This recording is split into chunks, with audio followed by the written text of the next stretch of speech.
rien. Tu n'es encore rien. Tu n'es encore rien. Tu n'es encore rien. Tu n'es rien. Rien ne pourra te nuire.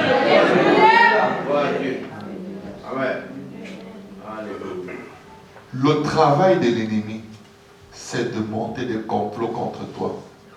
C'est de dire des paroles contre toi, jour et nuit. Et il te dit, cet ennemi-là, je l'ai en fait mis sous tes pieds. Je t'ai donné tout pouvoir de le faire taire une fois pour toutes. Amen. Amen. La Bible dit qu'il tombera sous ton pouvoir. Voici, j'ai créé l'ouvrier qui souffle le charbon au feu et qui fabrique une arme. Les armes qui sont forgées contre toi, c'est Dieu qui a inspiré leur création. Et Dieu te dit que ces armes ne peuvent rien te faire.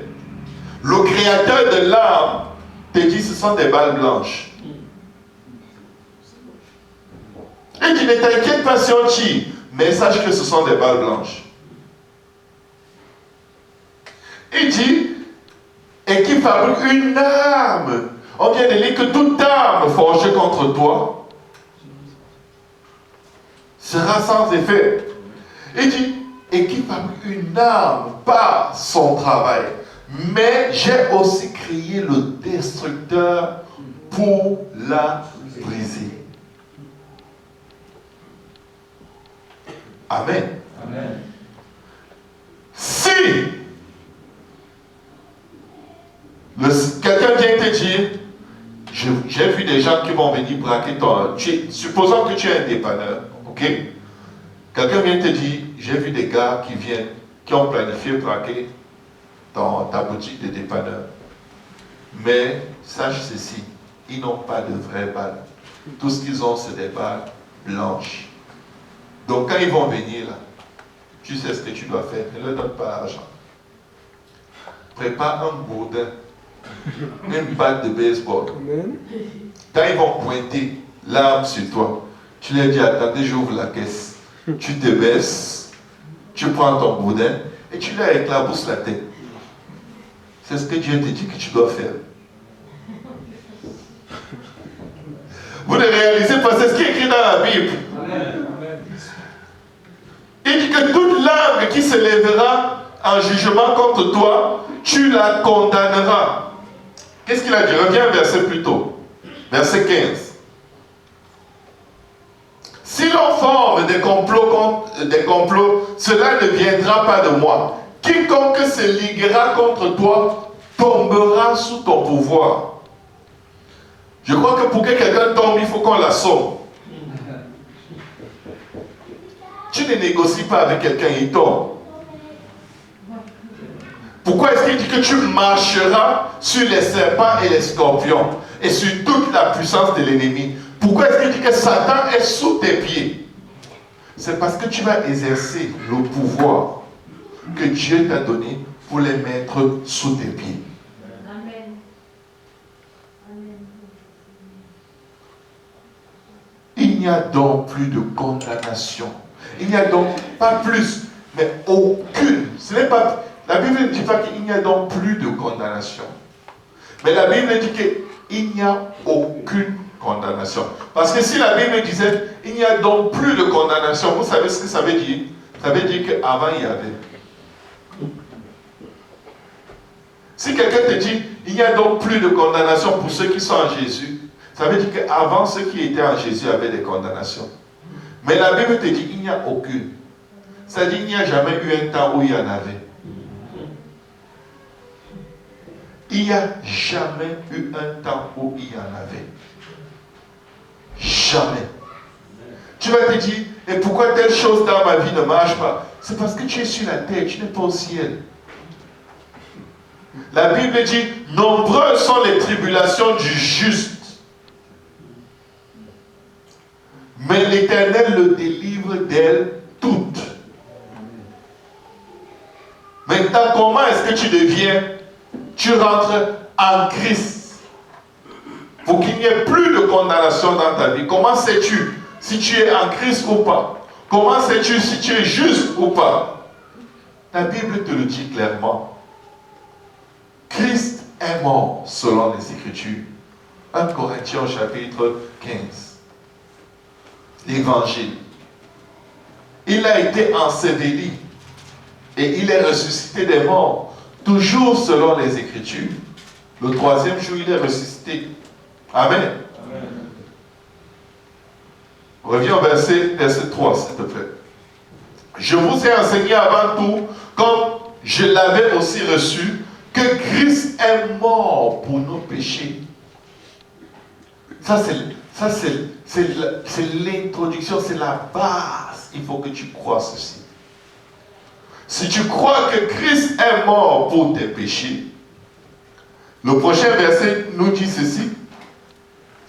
Il a été enseveli et il est ressuscité le troisième jour selon les Écritures. Que quelqu'un dise selon les Écritures. Selon les Écritures. La parole est Dieu.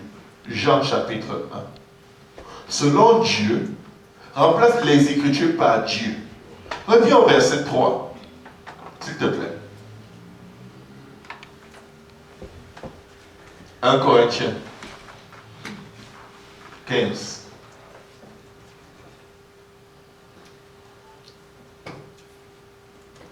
Corinthiens 15. Amen. Je vous ai enseigné avant tout, comme je l'avais aussi reçu, que Christ est mort pour nos péchés selon Dieu. Dieu te le dit, tu n'étais pas là. Au commencement était la parole était avec Dieu et la parole était Dieu. Toute parole est inspirée de Dieu. Il est la parole de Dieu. Selon la parole de Dieu, c'est-à-dire selon Dieu, Christ est mort. Amen. Amen. Pour nos péchés. Donc tu ne dois plus mourir pour tes péchés. Ensuite, verset 4.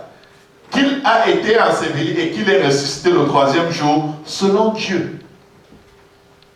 Ou tu crois en Dieu ou tu ne crois pas en Dieu.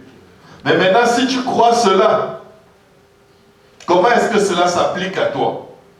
Pour bénéficier de tout ce que nous avons lu dans Colossiens chapitre 2, nous devons mourir à nous-mêmes, à la repentance. Nous devons confesser nos péchés à Dieu. Pas quelques péchés, tous nos péchés à Dieu. Et la Bible dit, et les abandonner. Celui qui confesse ses péchés et les abandonne obtient miséricorde. Mais celui qui les garde périra ou sera condamné. Il a été enseveli. Romains chapitre 6 nous dit, nous avons été ensevelis en sa mort. Nous aussi, nous devons être ensevelis. Mais cette fois-ci, ce n'est pas dans un tombeau pour être recouvert de terre, mais c'est être baptisé, c'est-à-dire être enseveli, couvert dans les eaux, en invoquant le nom de Jésus. Parce que la Bible dit que tous les prophètes rendent de lui le témoignage que quiconque croit reçoit par son nom le pardon des péchés. Amen. Amen. Quand tu es baptisé au nom de Jésus-Christ, tes péchés sont complètement effacés. Et tu rentres dans une alliance dans laquelle Dieu va te circoncire. Tu vas te dire, je suis une femme, comment ça Dieu va me circoncire? Mais c'est une circoncision du cœur qui n'est pas faite de main d'homme, mais de la main de Dieu. Amen. Selon Colossiens au chapitre 2. Amen. Amen. La Bible dit ceci. Il est ressuscité. Le baptême du Saint-Esprit, c'est la puissance de la résurrection. Nous devons ressusciter. Nous devons être prêts. Nous devons nous prédisposer à la résurrection en priant pour recevoir le baptême du Saint-Esprit. C'est ce qui est appelé la nouvelle naissance. Jésus dit dans Jean chapitre 3. Jean chapitre 3, verset 3. Jésus lui répondit, en vérité, je te le dis, si un homme n'est né de nouveau, il ne peut voir le royaume de Dieu. La repentance, le baptême d'eau et le baptême du Saint-Esprit, c'est la nouvelle naissance. Parce que c'est la naissance d'eau et d'esprit. Et la Bible dit au verset 4, Nicodème lui dit, comment un homme peut-il naître quand il est vieux? Peut-il rentrer dans le sein de sa mère et naître?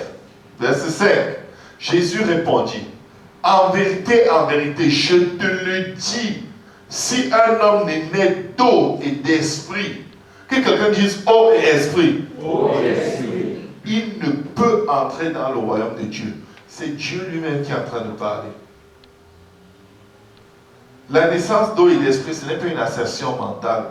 Ce n'est pas, oh Seigneur Jésus, viens dans mon cœur. Ça, c'est une invitation, c'est une prière. Ce n'est pas la nouvelle naissance. Amen. Amen. La foi sans les œuvres est morte. Christ est mort, nous devons mourir à notre propre volonté. Christ a été enseveli, nous devons être ensevelis, selon Romains 6, conformément à sa mort. Enseveli avec lui en sa mort dans les eaux de baptême au nom de Jésus. Christ est ressuscité, nous devons recevoir le baptême du Saint-Esprit. Car ce qui est né de la chair est chair, et ce qui est né de l'esprit est esprit. Amen. Amen. Ce qui est né de la chair est chair, ce qui est né de l'esprit est esprit. Alléluia. Demande à ton voisin, est-ce que tu es né de nouveau selon les Écritures? Pas selon toi, selon les Écritures. Si tu n'as pas encore porté le nom de Jésus dans les eaux de baptême, l'occasion t'est offerte aujourd'hui. Je vais vous prier en ce moment de vous lever et nous allons prier. Que quelqu'un dise, je t'aime Jésus. Aujourd'hui, si tu n'as pas encore obéi à l'évangile, tu peux le faire. Tu peux te repentir de tes péchés. Tu peux être baptisé au nom de Jésus-Christ pour le pardon de tes péchés. Et tu peux recevoir le don du Saint-Esprit. Alléluia. Élevons nos voix et nous prions. Alléluia. Merci Seigneur. Sonde-nous et connais-nous, Seigneur. Papa, parle à nos cœurs, Seigneur. Parle au cœur de tes fils et de tes filles en ce moment, Seigneur. Touche-nous, Seigneur. Guéris-nous. Ouvre nos yeux, Seigneur. Papa, touche nos cœurs. Fais tomber le voile, Seigneur. Et accorde-nous de nous approcher humblement, Seigneur, devant le trône de la grâce pour obtenir miséricorde selon nos besoins. Crée en nous un cœur pur, Jésus. Crée en nous un cœur pur et renouvelle la main d'esprit bien disposé. Nous avons besoin de toi, Seigneur Jésus. Nous avons besoin de toi, Papa. Nous avons besoin de toi, éternel des âmes. Au Père, réagis, manifeste-toi, Seigneur. Au Père, réagis, donne gloire à ton nom, Seigneur. Oh Jésus, nous voici, Seigneur Jésus. Dieu, Seigneur, parle encore à nos cœurs, Seigneur.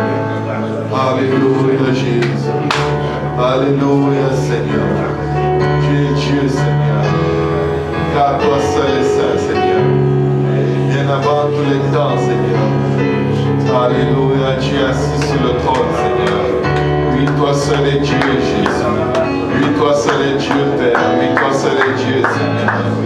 Reçois l'adoration, Seigneur. Alléluia, Jésus. Alléluia, Jésus. Alléluia.